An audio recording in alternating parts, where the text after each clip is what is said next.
Are some girls truly who they claim to be? We're about to find out in the story of Rebecca. Rebecca was the girl everyone admired, the one with the bright smile, the soft voice, the kind heart, the perfect pastor's daughter. At just 19, she was everything a church girl should be, modest, obedient, and dedicated to God. Every Sunday, she led worship with a voice that made people cry. She never missed morning devotion. She never questioned the rules. To the world, Rebecca was flawless, but inside she felt trapped. She was tired of rules she didn't create, tired of being the pastor's daughter who had to live up to expectations, tired of pretending she didn't notice how different the world outside was.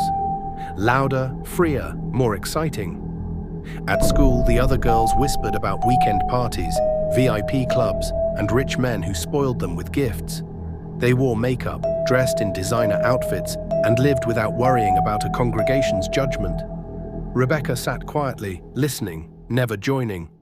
But curiosity is a dangerous thing. And then came Jessica. Jessica was everything Rebecca had been warned about. Stunning, confident, and effortlessly glamorous. She smelled of expensive perfume, walked like she owned the world, and always had a new phone, a new handbag, and new stories about wealthy men who adored her. And Rebecca couldn't look away. Jessica didn't follow rules. She was the kind of girl Rebecca had been warned about. Beautiful, confident, untamed. One afternoon, she slid into the seat beside Rebecca in the cafeteria, her manicured fingers lazily stirring her juice. "You're always so quiet, church girl," she mused, a knowing smile tugging at her lips. Rebecca offered a small, polite smile. "I just don't talk much." Jessica studied her for a moment, then leaned in slightly, her voice dropping. "But you listen." A pause. Then with a smirk, "And I know you wonder what it's like." Rebecca's shoulders tensed. "What do you mean?" Jessica tilted her head, eyes gleaming with amusement. "The life, the fun, the freedom. No rules, no expectations. No one watching your every move, waiting for you to be perfect." Rebecca opened her mouth to protest, but found no words. Jessica chuckled softly. "Relax, I'm not here to convert you." She tapped her straw against the cup. "I just think you'd be dangerous if you ever stopped pretending." Rebecca swallowed hard. Jessica had no idea how right she was. The first lie was small. Her father had told her to go straight home after choir practice. Instead, she went to Jessica's house. Just for an hour, she told herself, just to see. Jessica's house was nothing like Rebecca's strict home. No Bible verses framed the walls. No curfew loomed over her. No hushed prayers echoed in the evening air. Instead, music pulsed through the rooms, shaking the walls. The scent of expensive perfume clung to the air. Girls lounged on velvet couches, their laughter mixing with the glow of ring lights as they filmed TikTok videos. Jessica tossed her a dress. Short, tight, unlike anything Rebecca had ever worn. "Try it on," she urged. "No one will know." Rebecca hesitated, fingers brushing the fabric. Then slowly she slipped it on. In the mirror, a stranger stared back. Not the pastor's daughter, not the quiet, obedient girl. Someone else, someone dangerous. And for the first time, Rebecca wondered if she had been living the wrong life all along. The first time she sneaked out, it was too easy. Her parents were at a church vigil, her younger siblings fast asleep. Jessica's text flashed on her screen. "Are you ready?" Rebecca changed into the dress, her fingers steady as she applied her makeup, mimicking what she had seen Jessica do. When she looked at herself in the mirror, she didn't recognize the girl staring back. Excitement hummed beneath her skin as she stepped outside, heart hammering. She slid into the back seat of a waiting taxi. At the club, the music was deafening, the lights blinding, the air thick with perfume, sweat, and something else she couldn't name. Girls moved with careless grace. Men watched them like trophies waiting to be claimed. Jessica leaned in, whispering, "Welcome to the real world, church girl." Rebecca took a breath, then stepped forward. She had no idea she had just walked into the most dangerous part of her life. She should have been afraid. She should have gone home after that first night. But she didn't. Instead, she craved more. The way people looked at her in that dress.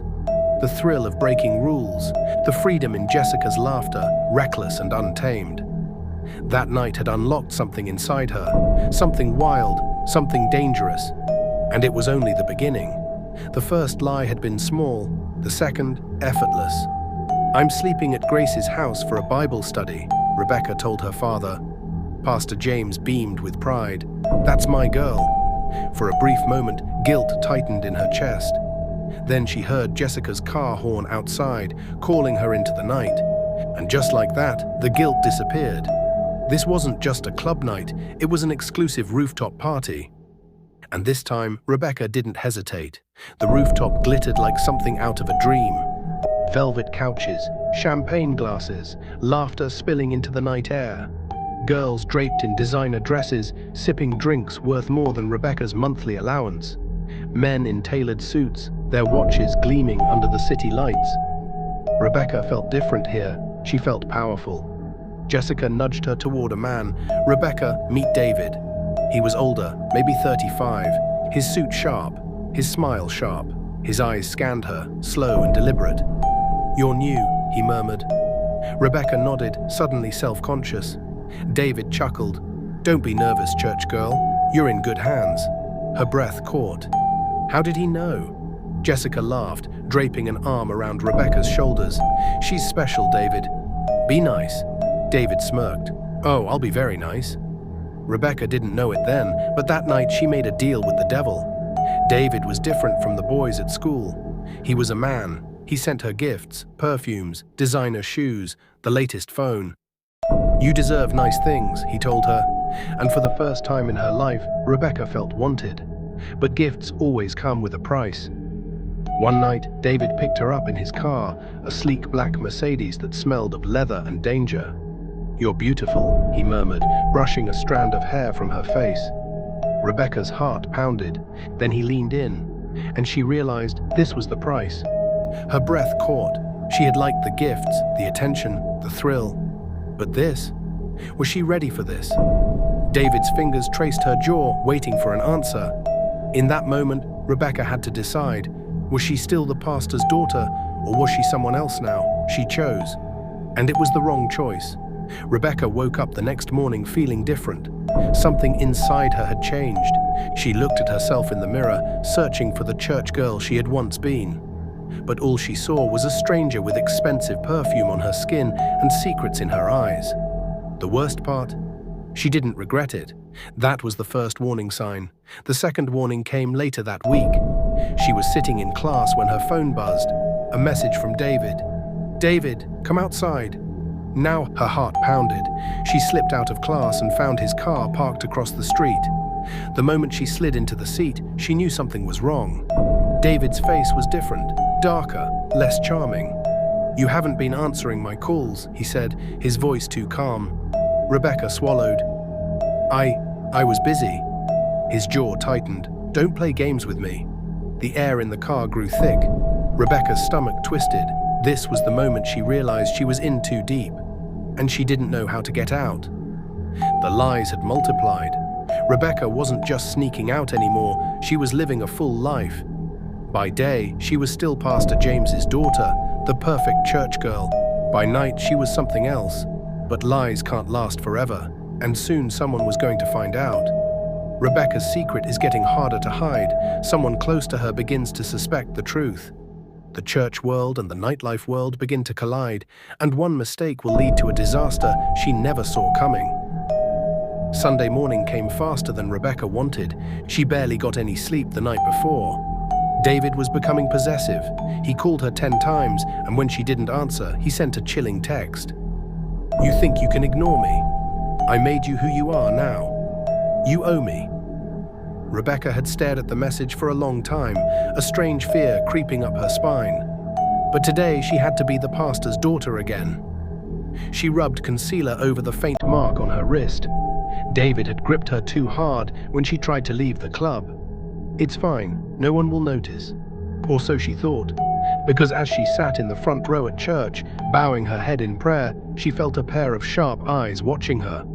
Her mother, and her mother noticed everything. After service, Rebecca tried to rush past her parents and escape to her room. But her mother, Mrs. Evelyn Adams, stopped her with one look. "Rebecca." Rebecca's stomach twisted. Yes, Mom? Mrs. Adams studied her closely. You've been distant, she said. And she reached out, gently touching the concealer-covered mark on Rebecca's wrist. What happened here? Rebecca's breath caught. Nothing, Mom. I burned myself while ironing my dress. Her mother frowned.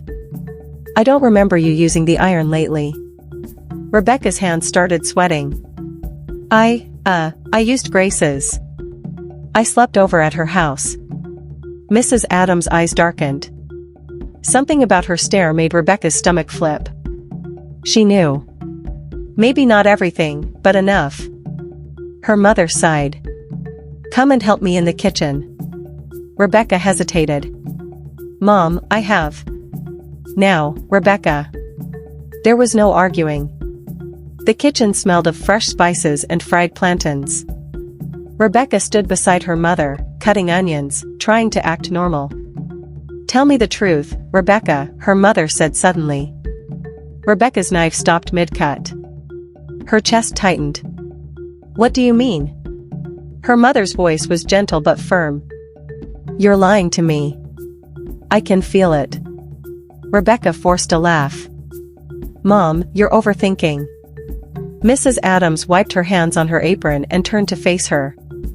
I was young once too. Rebecca swallowed hard. There's a certain glow when a girl is in love, her mother continued, but there's also a certain darkness when a girl is in trouble. Rebecca felt her throat close up.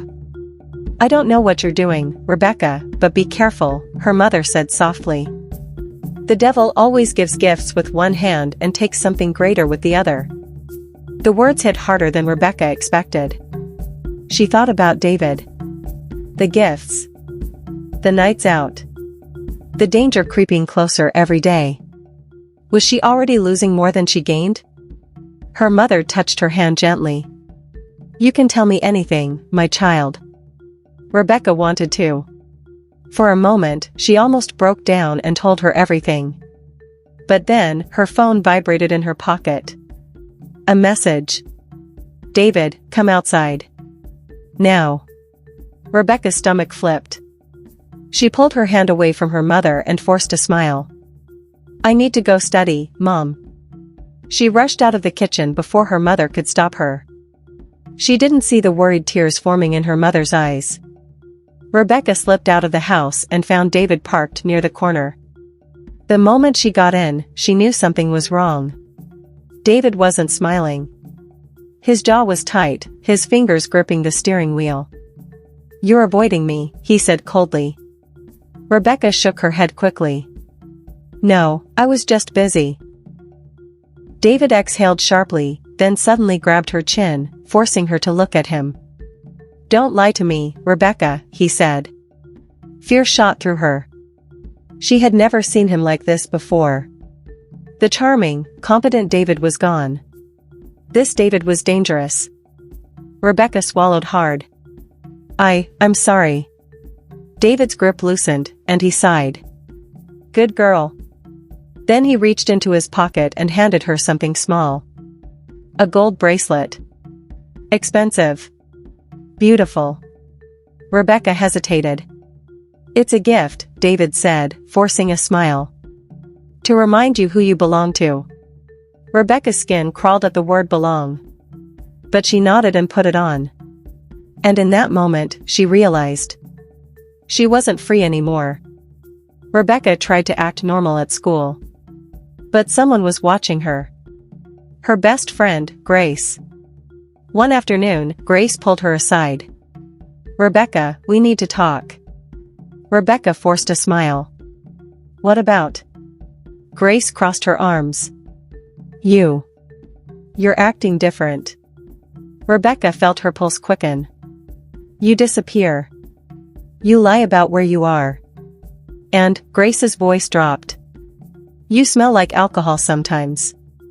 Rebecca's stomach twisted. Grace's voice softened.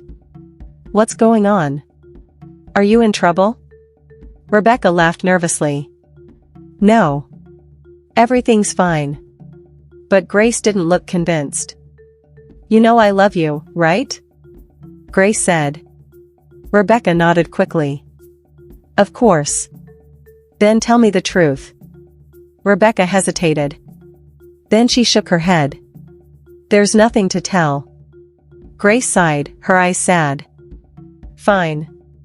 If you won't tell me, I'll find out myself. Rebecca's heart stopped. What do you mean? She whispered. Grace looked her dead in the eye. I followed you last night, Rebecca. Rebecca's double life starts to collapse. David's true nature is revealed. And a single mistake will push Rebecca into the most dangerous moment of her life. Rebecca's heart stopped. I followed you last night, Rebecca. Grace's words hung in the air, heavy and sharp. Rebecca's body went cold. What do you mean? She whispered. Grace's eyes burned with disappointment. I saw you, Rebecca. At the club. Dressed like, Grace hesitated, shaking her head. That wasn't you. That wasn't the girl I grew up with. Rebecca swallowed hard. Her hands were shaking. This couldn't be happening. If Grace knew, who else did? You don't understand, Rebecca said, forcing a laugh. It's not what you think. Grace crossed her arms. Then explain. Rebecca opened her mouth. No words came out. Because the truth was too ugly. Too dangerous. Grace's eyes softened. Rebecca, talk to me. Is someone forcing you? Is it that guy? Rebecca's throat closed up. David. She thought of his grip on her wrist. His cold stare. The way he controlled her every move. But she couldn't tell Grace that. If David found out. Rebecca forced another laugh. I'm fine, Grace. Really? I needed money. That's all. Grace's expression broke. You don't need money that badly. Rebecca looked away. You don't understand. Grace grabbed her hand. Then make me understand. Rebecca pulled away. We're done talking. She turned and walked away. But with every step, her heart pounded harder. She had lost her best friend. And she had no idea how much worse things were about to get. Rebecca's story is far from over. The choices she made, the pain she endured, and the betrayal she suffered, are they truly behind her? Or is the past just waiting for the right moment to strike again? Life has a way of bringing back the things we try to escape. But when it does, will we be ready? Will Rebecca be ready? Ask yourself. Can you ever fully outrun your past, or does it always find a way back? Should pain be forgotten, or does it serve as a lesson for the future? If you were in Rebecca's shoes, what would you do next? Stay tuned for part 2, because the storm is far from over. And when it comes, not everyone will make it out unscathed. She thought she was living her best life, until the night a video of her in the club went viral, and landed in her father's WhatsApp group. The night had been wild. A blur of neon lights, trap beats, sweaty bodies, and laughter. Rebecca barely remembered half of it, just that she wore the red dress Jessica had picked for her. The one that left little to imagination. She had danced with David, posed for pictures, and even did a shot of something blue that made her head spin. The next morning, her phone buzzed nonstop. She wiped sleep from her eyes and checked it. Girl, you trending oh. See what in dem post you for that gossip blog. Check gossip gum fast. Rebecca blinked. Her stomach dropped. She tapped the link. A video loaded. Blurry. Loud. Club lights flashing. But unmistakable. There she was. Dancing.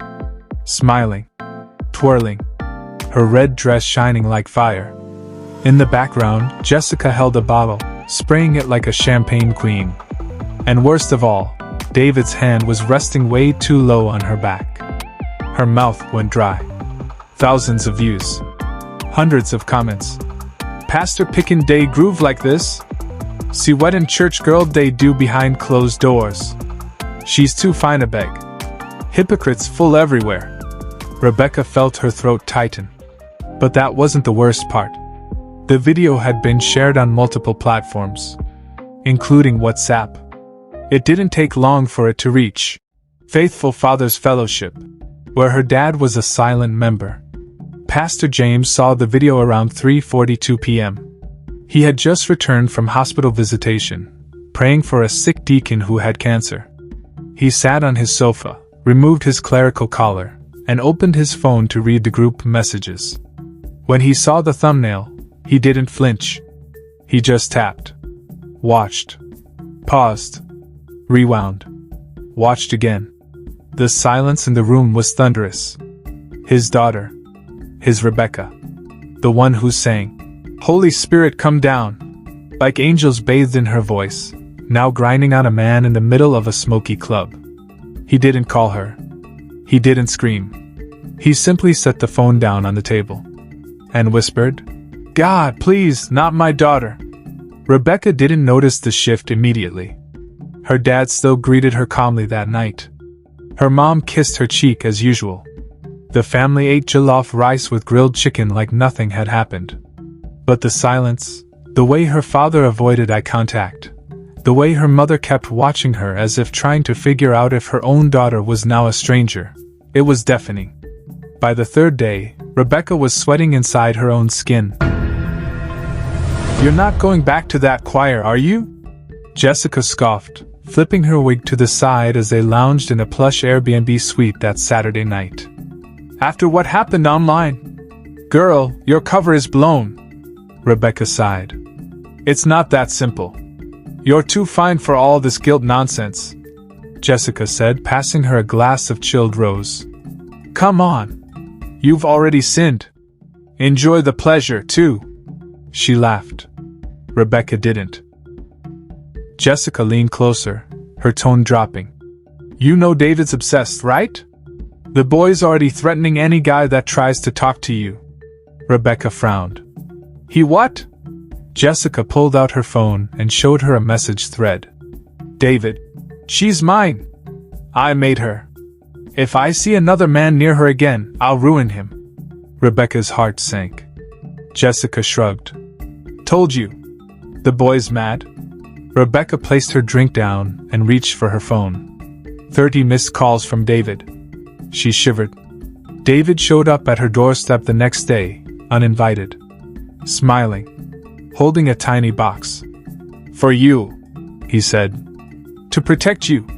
Inside was a beautiful gold necklace, delicate and glowing. Rebecca smiled weakly. "You didn't have to." "It has a tracker," David whispered, leaning close. "So I can always know you're safe." Her smile froze. "You trust me, right?" Rebecca nodded slowly, heart thudding. Pastor James still hadn't confronted her. He wanted her to confess. He prayed day and night. Fasted for 3 days. Anointed her bedroom door while she slept. But nothing came. His wife, Nkechi, couldn't take it anymore. "She's lying, James," she whispered through tears one night. "She's living a double life." "She's our daughter," he replied. "Let's wait. Let the truth choke her into honesty."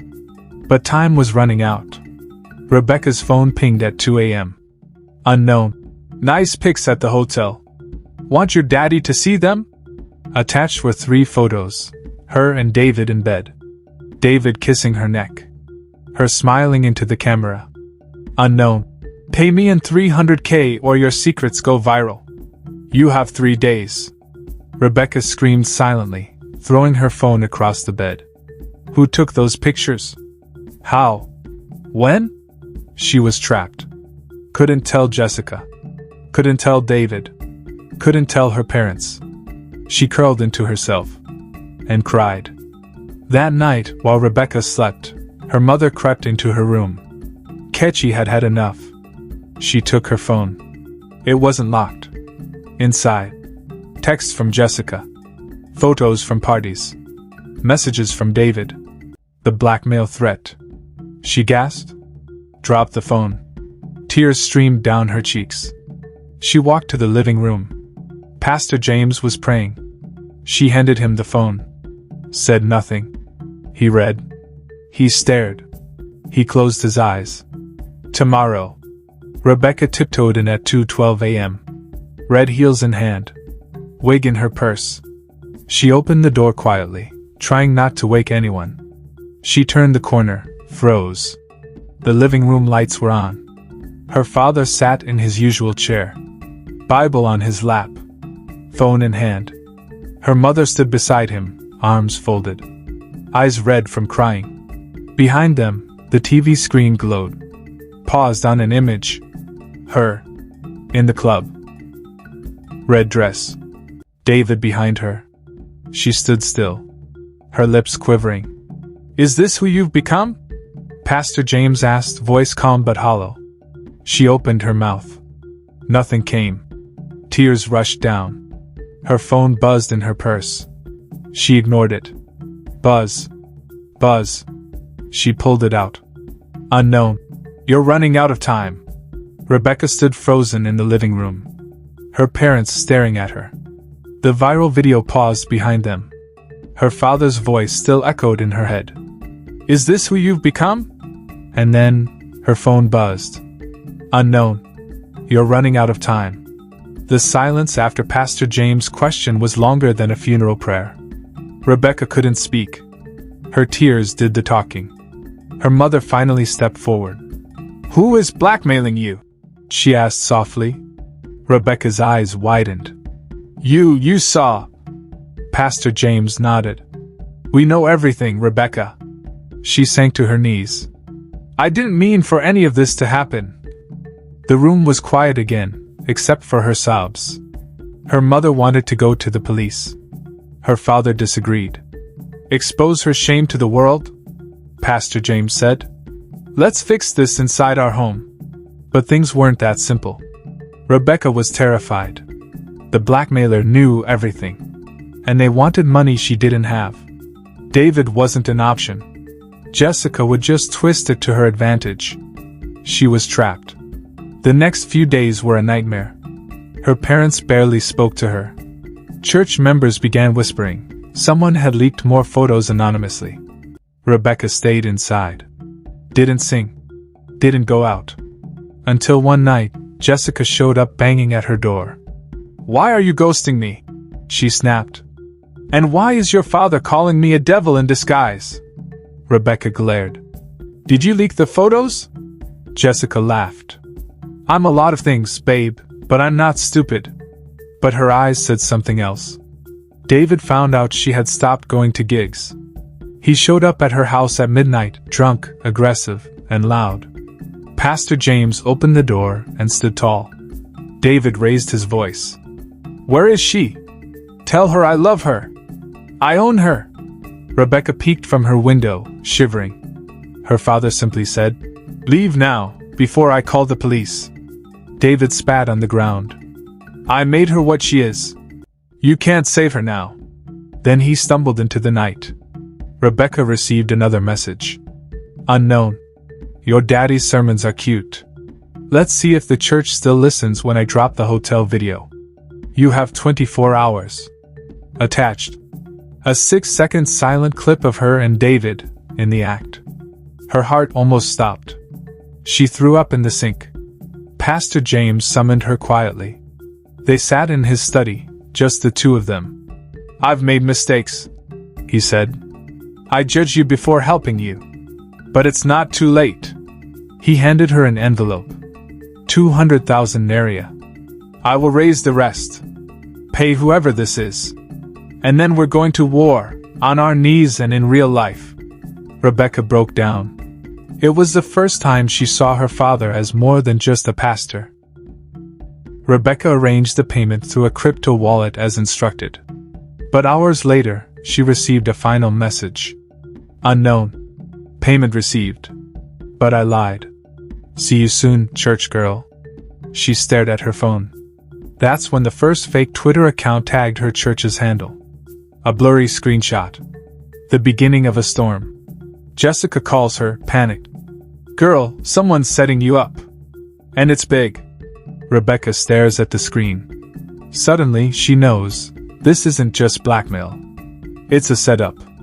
But by who? David? Jessica? Someone in the church? Her life isn't just falling apart. It's being dismantled on purpose. Rebecca thought paying the blackmailer would end it. Instead, they doubled down. And now, a storm was coming, one she might not survive. It started with the church blog. An anonymous article titled, "The Pastor's Daughter and Her Secret Life, Shocking Revelations." Photos. Chat screenshots. The grainy hotel video, blurred, but recognizable. It spread like wildfire. Rebecca opened her phone and saw her own face on Twitter, Instagram, even TikTok. The comments were brutal. Preacher's daughter turned OnlyFans girl? God gave her beauty, she gave it to Satan. Now we know why Pastor James never preached about parenting. Pastor James was summoned for an emergency church council meeting. Old men in dusty suits. Old women with lips folded tight. He stood his ground. My daughter is under attack. And if we fall into gossip, we are no better than the devil doing this. But the whispers didn't stop. Some demanded he step down. Others wanted Rebecca delivered. Someone even suggested an exorcism. Jessica showed up again, smiling like a cat who just finished a bowl of cream. I told you David was poison, she said, sipping wine on Rebecca's couch. Rebecca was numb. I thought you were my friend. Jessica tilted her head. I am. I just think you were always too soft. This world? It belongs to bad bitches. Rebecca studied her. And that's when she noticed. The bracelet Jessica was wearing. Gold. Thin. With a small diamond. David had gifted her that same bracelet last year. She dug into Jessica's phone when she went to the bathroom. Password QueenBoss1, typical Jessica. What she found? Voice notes between Jessica and David. Planning how to trap her. Discussing the fake photographer. Laughing about the money she would lose. Jessica's voice. She's soft.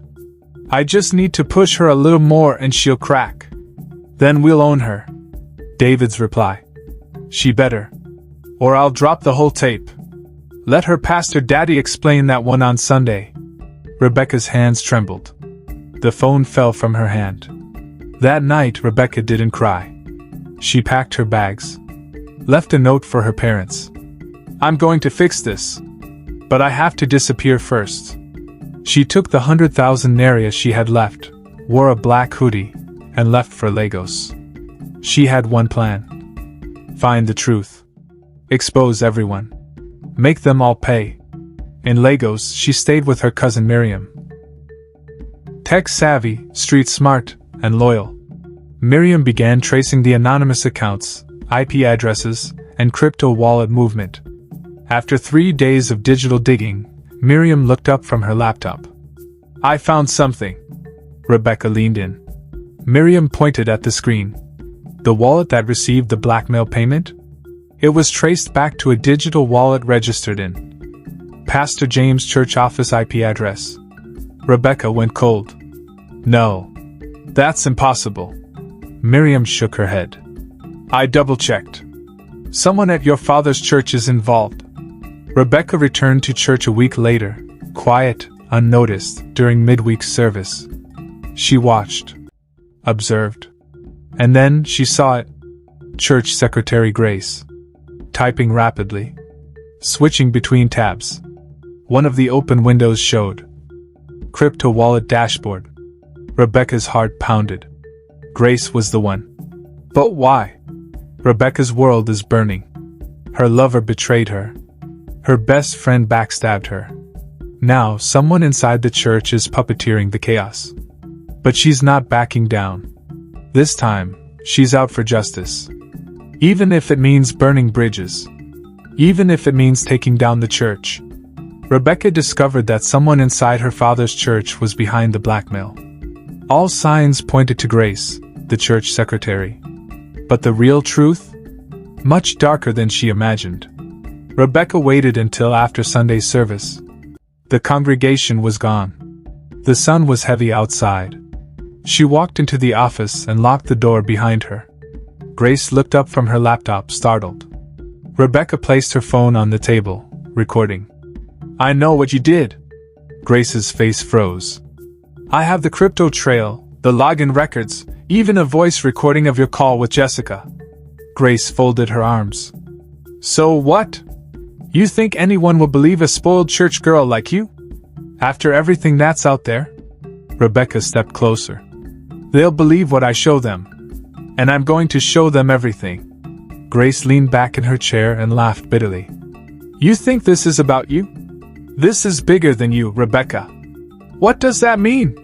"It means your daddy isn't the saint you think he is." Rebecca frowned. "Lies." Grace stood, walked over to a locked drawer, opened it. Inside, documents, photos, burner phones, files on dozens of people. All the church's skeletons. And I've kept them safe. Just in case. She handed Rebecca a folder labeled DJ. Rebecca opened it. Photos of David, Pastor James, church funds, meetings in hotels, bank transfers. It all clicked. Her father had been paying David to keep secrets of his own. Rebecca was never the real target. She was leverage. That evening, Rebecca stood in front of her father. The documents were on the table. He looked tired, defeated. "I did it to protect the ministry," he said quietly. "To protect you. You protected yourself," she replied, "and used me as a shield." He didn't argue. She walked to the door. "I'll be leaving tomorrow. But not before I go live with everything." That night, she went live on Facebook, Instagram, and TikTok at once. "My name is Rebecca James. You've heard lies. Let me show you the truth." She showed the photos, the crypto evidence, the voice recordings. She told everything: David, Jessica, Grace, her father. The internet exploded. Some cheered her bravery. Some dragged her further. But one thing was clear. She wasn't hiding anymore. David fled. Rumor had it he was in Ghana. Jessica deleted her social media and disappeared. Grace was arrested after several victims came forward with blackmail claims. Pastor James stepped down from the pulpit. The church was silent for weeks. 1 year later, Rebecca sat in her small apartment in Abuja. She now ran a nonprofit called Her Truth Nigeria, helping young women escape abuse, blackmail, and manipulation. She wasn't rich. She wasn't famous. But she was free. A scar remained. But it was a reminder, not of shame, but of survival. One message stood out in her inbox that day. "Thank you for telling your story. I almost took my life last year. You saved me." Rebecca smiled. She closed her laptop, walked to the window, and watched the sun rise. The storm had passed. And she had survived. Rebecca's story isn't just a tale, it's a mirror. It shows how one wrong choice, one night, one influence, can spiral into a trap that feels impossible to escape. It shows how silence can scream louder than words, and how secrets kept in the dark eventually rot everything around them. But most importantly, it teaches us that truth always finds a way out. That healing is messy. That breaking free is painful. But freedom is always worth it. Rebecca chose to speak up. To take back her story. To walk away from shame and walk into purpose. Now, a few questions for you. Have you ever felt trapped in a life you didn't choose? Are there secrets you're holding that are slowly breaking you? What would happen if you told the truth? Let this be your sign. To break free. To forgive yourself. To start over. Because no matter how far you've fallen, you're not too far gone. If this story moved you, inspired you, or made you think twice about the choices you make, like this video. Share it with someone who needs it. And most importantly, subscribe to Twist Tales for more powerful stories like this one. Turn on your notifications, because in our next video, we're diving into another tale that will shock you, heal you, and remind you that every twist has a reason. This is Twist Tales, where stories aren't just told, they transform.